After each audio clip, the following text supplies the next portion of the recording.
Good morning, it's February 3rd, it's Super Bowl Sunday.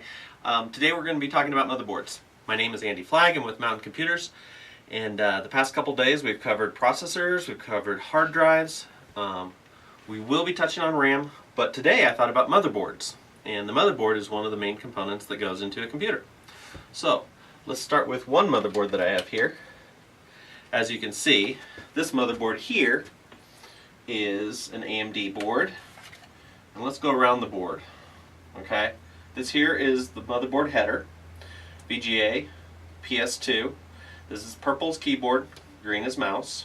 There's an HDMI header. There's two USB 3 headers.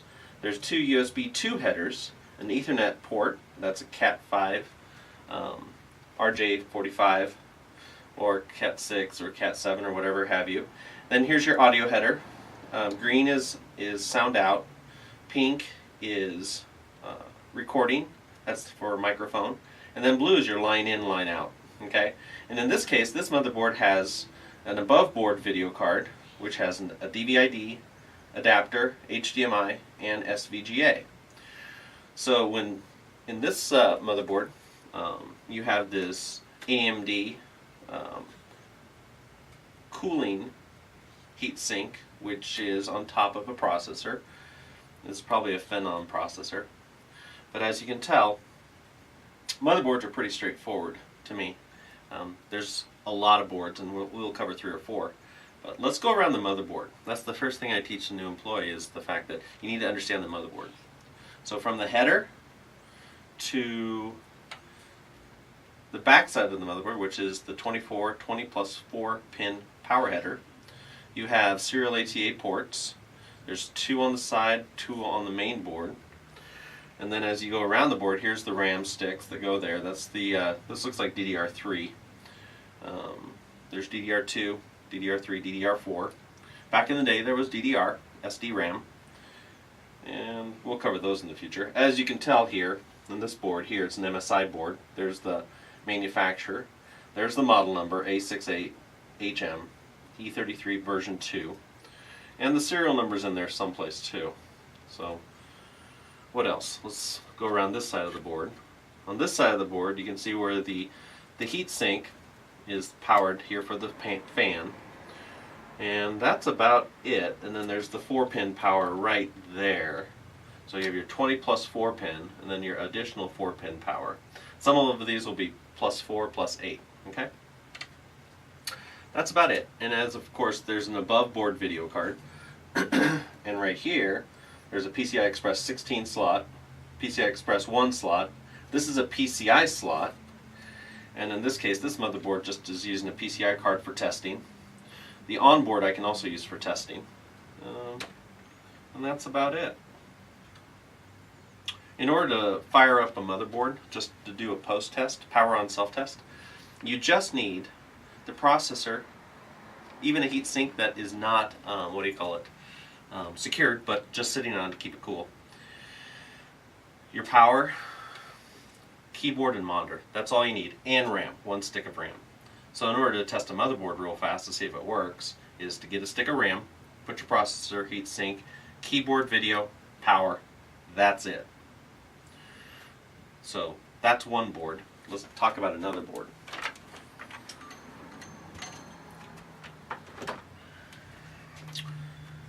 This is a red motherboard. This is a P6 NGM. It's an old board, MS7366 version 1. Pretty old. LGA 775 socket.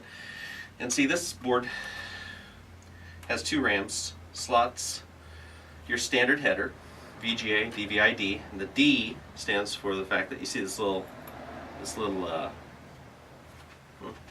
weird, you can't see that.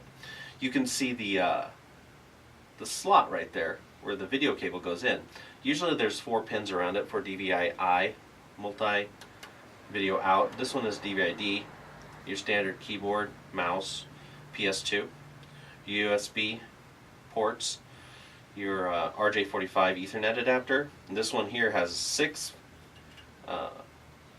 output audio header. Again, to the motherboard, you have PCI Express 16, PCI Express 1, 2 PCI slots. That's your CMOS battery right there that's missing. I probably took that out. Um, your IDE port, your 4 serial ATA ports. These are probably serial ATA 1.5, or I don't know about this one. It's probably, you know, serial ATA 3, or 3 gigabits per second, which is serial ATA 2 model.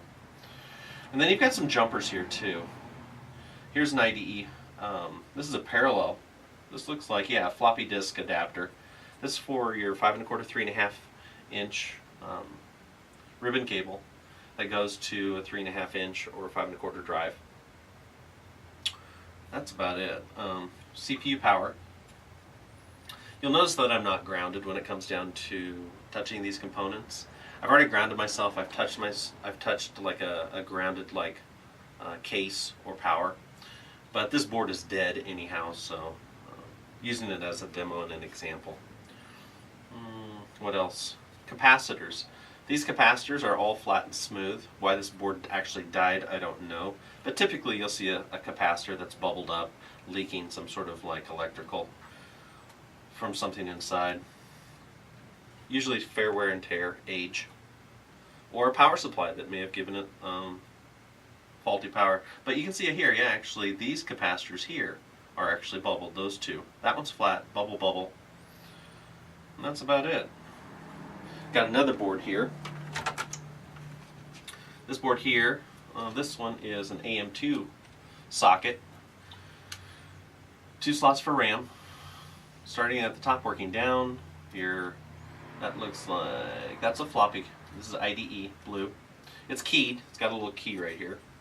Got your 20 plus 4 pin power. You got 6 serial ATA adapters.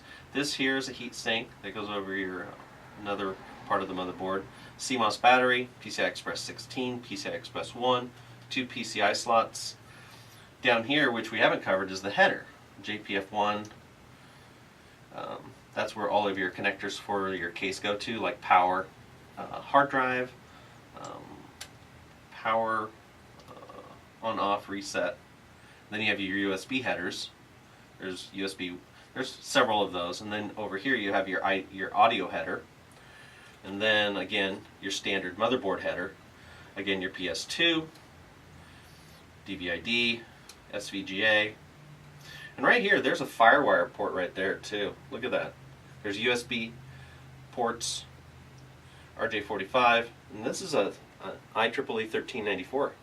That's a bonus. And this motherboard here, it's pretty old. Can't even see the make and model number easily. But that's our third board. And then our last board here. This last board here, let me explain this one. It's a little more complicated. In fact, let me just pop this open to see what we got. This is a DX58M01 motherboard. Looks like it came out of I'm betting a Dell. It's actually got 2, 4, 6 slots for RAM. Everything else is the same. And you actually have your serial ATA. Now in some cases serial ATA will be set up for RAID adapters. So you can go RAID 0, RAID 1, RAID 5, RAID 10 in some cases. You'll see in this case you actually have an 8-pin power header versus your standard 4. This could end up being a server board. It actually has additional header information here. You can see that you have an eSATA adapter right next to your USB 3, and then you actually have another FireWire adapter in your standard audio header, which is typically 5x1, 7x1 surround sound. But that's it for motherboards. Can't really do much other than, if they're dead, recycle them. And I can tell right here the capacitors are bubbled up on this one. Everything else is flat.